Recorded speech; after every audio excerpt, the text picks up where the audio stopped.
बिस्मिल्लाहिर्रहमानिर्रहीम, अस्सलाम वालेकुम। स्टूडेंट्स, आज हम स्टडी करेंगे आयनिक कंपाउंड्स के बारे में।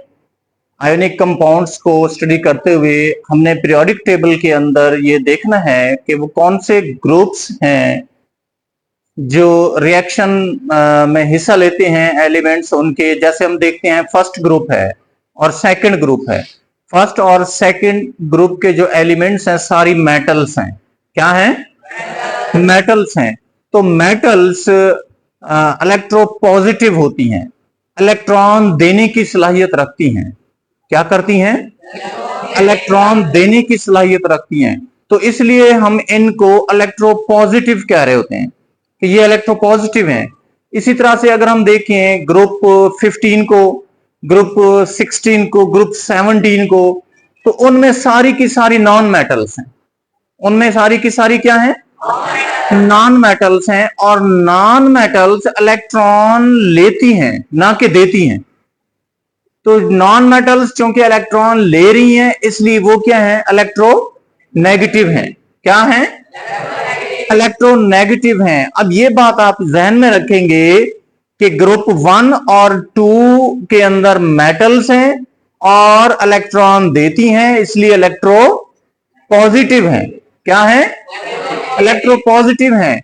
और इसी तरह से 15, 16 और 17 ग्रुप के एलिमेंट्स इलेक्ट्रॉन रिसीव करते हैं, इसलिए इलेक्ट्रो नेगेटिव हैं। इसलिए क्या है?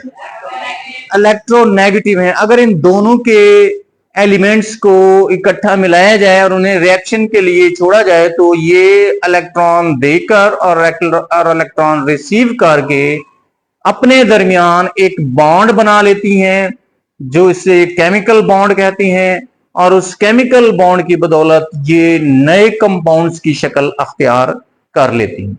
ठीक है, तो अब हम देखते हैं आयनिक बॉन्ड्स को। हाँ जी, तो सबसे पहले हमने आयनिक बॉन्ड स्टडी करना था। आयनिक बॉन्ड्स को स्टडी करने के बाद हम आयनिक कंपाउंड्स की तरफ आएंगे।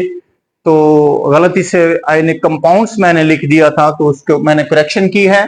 तो हम देखते हैं आयनिक बॉन्ड क्या है। A chemical bond which is formed due to complete transfer of electron from one atom to an other atom. कि आयनिक बॉन्ड उस वक्त बनता है जब एक इलेक्ट्रॉन मुकम्मल तौर पर शिफ्ट हो जाता है एक एटम से दूसरे एटम की तरफ। एक एटम से दूसरे एटम की तरफ जब मुकम्मल तौर पर शिफ्ट हो जाता है तो उस दौरान जो बॉन्ड बन रहा होता है वो आयनिक बॉन्ड कहलाता है। एग्जाम्पल में हम देखेंगे formation of NaCl। Sodium chloride एक आयनिक कंपाउंड है और इस सोडियम क्लोराइड के दरमियान में जो बॉन्ड बनता है वो आयनी बॉन्ड बनता है। हम देखते हैं सोडियम एटम क्लोरीन से मिलकर सोडियम क्लोराइड बनाता है NaCl। क्लोरीन के यहां पर 2 एटम हैं, तो क्लोरीन यहां पर एक एटम है। तो हम बैलेंस करने के लिए शुरू में इसके कोफिशिएंट के तौर पर 2 लगा देंगे, तो क्लोरीन के एटम इधर 2 पूरे हो गए, लेकिन साथ सोडियम के 2 एटम बढ़ गए। इधर सोडियम का 1 एटम है तो हम यहां 2 लगा देंगे, तो अब यहां सोडियम के एटम भी पूरे हो जाएंगे। अब ना सिर्फ ये एक इक्वेशन है बल्कि एक बैलेंस इक्वेशन है। कौन सी इक्वेशन है? बैलेंस इक्वेशन है। तो हमने इक्वेशन बनानी है, साथ साथ बैलेंस इक्वेशन बनानी है। अब हम इनकी देखते हैं ग्राउंड स्टेट इलेक्ट्रॉनिक कॉन्फ़िगरेशन को, कि सोडियम किस तरह से इलेक्ट्रॉन इसने डोनेट किया और कौन से इलेक्ट्रॉन डोनेट हुए, क्लोरीन ने कौन से इलेक्ट्रॉन लिए। तो हम इनको डिटेल में स्टडी करते हैं। हम सोडियम की ग्राउंड स्टेट इलेक्ट्रॉनिक कॉन्फ़िगरेशन देखते हैं। सोडियम का एटॉमिक नंबर 11 है। तो जब हम इसकी इलेक्ट्रॉनिक कॉन्फ़िगरेशन करते हैं 1s2, 2s2, 2p6 और 3s1, गिने 2 इलेक्ट्रॉन और यहां पे ये 4 हो गए और 6 10 और 1 11 इलेक्ट्रॉन हो गए। कितने हो गए? 11 इलेक्ट्रॉन हो गए। तो इसी तरह से अब हम देखते हैं क्लोरीन के एटम को। क्लोरीन एटम का एटॉमिक नंबर 17 होता है और उसकी ग्राउंड स्टेट इलेक्ट्रॉनिक कॉन्फ़िगरेशन देखते हैं। 1s2 2s2 2p6 3s2 और ये देखें 2 इलेक्ट्रॉन यहां पर, ये 4 और 6 10 और 2 12। अभी भी इसके पास 5 इलेक्ट्रॉन बाकी हैं, तो वो चले जाएंगे 3p5 में। अब हमने देखना है कि सोडियम का वैलेंस इलेक्ट्रॉन कौन सा है और कहां मौजूद है, और इसी तरह से क्लोरीन का कौन सा वैलेंस इलेक्ट्रॉन है, वो कहां मौजूद है। तो ये 3s1 ये सोडियम का वैलेंस शेल होगा, वैलेंस शेल का वैलेंस सब शेल होगा, जिसमें ये एक इलेक्ट्रॉन इसके पास मौजूद है और ये वैलेंस इलेक्ट्रॉन कहलाएगा। यानी तीसरे शेल के जो तीसरा सब शेल है, एस सब शेल, उसमें एक इलेक्ट्रॉन इसके पास, ये वैलेंस इलेक्ट्रॉन कहलाएगा, क्योंकि ये आखिरी शेल में मौजूद है और आखिरी शेल को ही हम वैलेंस इलेक्ट्रॉन या वैलेंस शेल कह रहे होते हैं। ठीक है, देखें जो आखिरी शेल है, ये एक, दूसरे के ये 2 सब शेल, तो ये तीसरा शेल शुरू हो गया था। तो तीसरे के एक पहले सब शेल में एक इलेक्ट्रॉन मौजूद है, यही इसका वैलेंस शेल होगा।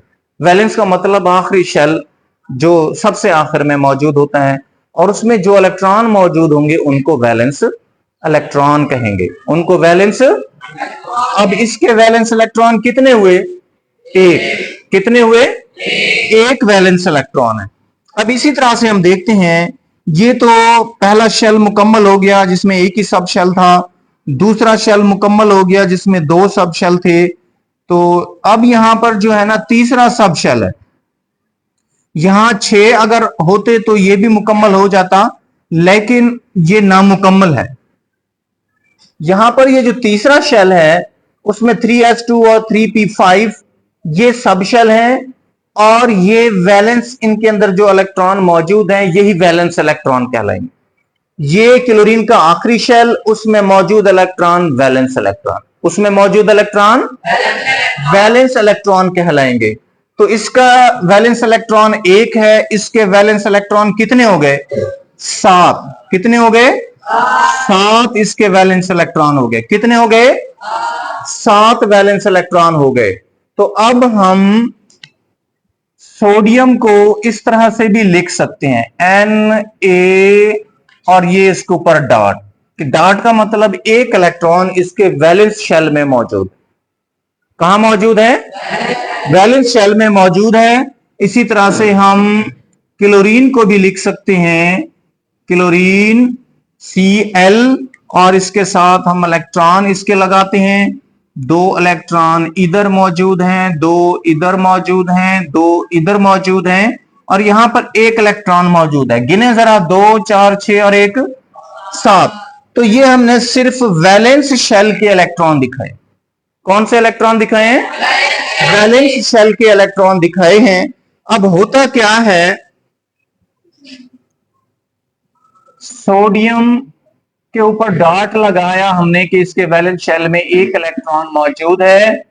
सोडियम क्या करती है, ये एक इलेक्ट्रॉन डोनेट करती है, और डोनेट करने के बाद सोडियम आयन में चेंज हो जाती है, और ये एक इलेक्ट्रॉन इसने डोनेट कर दिया, ट्रांसफर कर दिया, दे दिया। इसके बाद ये सोडियम आयन बन गया। क्या बन गया? कोई एटम जितने इलेक्ट्रॉन डोनेट कर रहा होता है उतना ही उस पर चार्ज आता है। इसने एक इलेक्ट्रॉन डोनेट किया है तो एक इस पर चार्ज आ गया। अब हम देखते हैं कि जब सोडियम आयन बन गया तो ये नोबल गैस की करीब करीब हो गया, नोबल गैस के करीब करीब हो गया। कैसे हो गया नोबल गैस के करीब करीब? इसको हटा देंगे, बकाया हम लिखते हैं, हम देखते हैं अब सोडियम की इलेक्ट्रॉनिक कॉन्फ़िगरेशन इस तरह से है, 1s2 2s2 और 2p6। तो 6 और 2 8 और 2 10। ठीक है, तो अब इसका वैलेंस शेल कौन सा होगा? ये तो है के शेल, ये है इसका एल शेल। तो अब देखें इसका जो एल शेल है, जो दूसरा शेल है, 6 और 2, इसमें 8 इलेक्ट्रॉन हैं। तो अब यही इसका कंप्लीट शेल है, यही इसका वैलेंस शेल है और ये मुकम्मल शेल है। जब किसी भी एटम का या एलिमेंट का आखिरी शेल मुकम्मल हो तो वो नोबल गैस की शक्ल अख्तियार कर लेता, वो फिर रिएक्ट नहीं करता। ठीक है, वो नोबल गैस की शक्ल अख्तियार कर लेता है। और जिसमें 10 इलेक्ट्रॉन होते हैं वो नोबल गैस कौन सी है? वो नियॉन है। नियॉन का एटॉमिक नंबर 10 होता है, तो वो नियॉन है। तो ये नियॉन के करीब करीब अब अपने इसने इलेक्ट्रॉनिक कॉन्फ़िगरेशन अडॉप्ट कर ली। समझ आ रही है? किसके करीब करीब चला गया? नियॉन के। नियॉन क्या है? Noble gas. नियॉन क्या है? Noble gas. नोबल गैस वो होती हैं जो रिएक्ट नहीं करती, जिनके आखिरी शेल में या तो 8 इलेक्ट्रॉन होते हैं या 2 इलेक्ट्रॉन होते हैं। अब इसके शेल में 8 इलेक्ट्रॉन है आखिरी शेल में, तो ये नोबल गैस के करीब करीब हो गया और यहां नोबल गैस नियॉन के करीब हुआ। अब हम देखते हैं क्लोरीन को, कि क्लोरीन ने जब उसके पास 1 इलेक्ट्रॉन उसने लिया,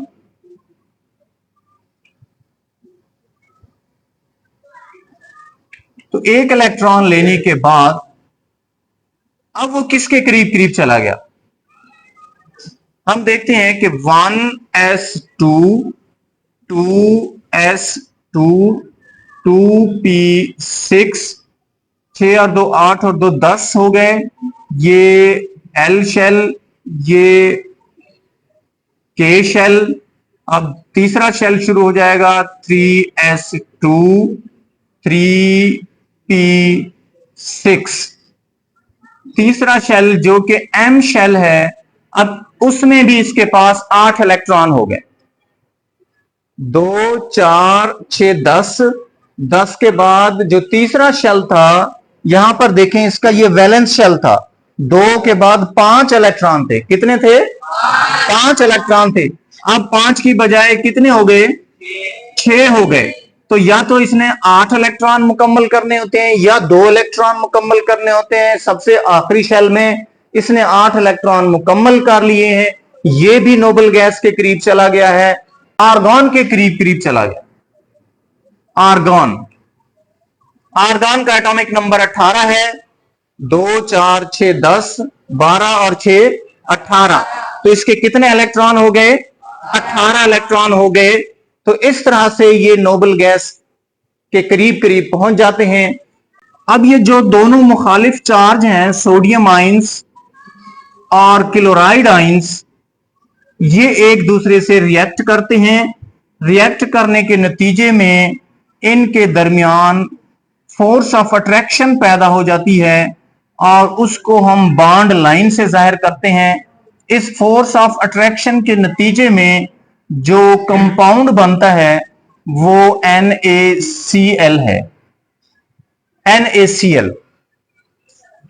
NaCl ऐसा कंपाउंड है जो इलेक्ट्रोस्टैटिक फोर्स ऑफ अट्रैक्शन से वजूद में आया है।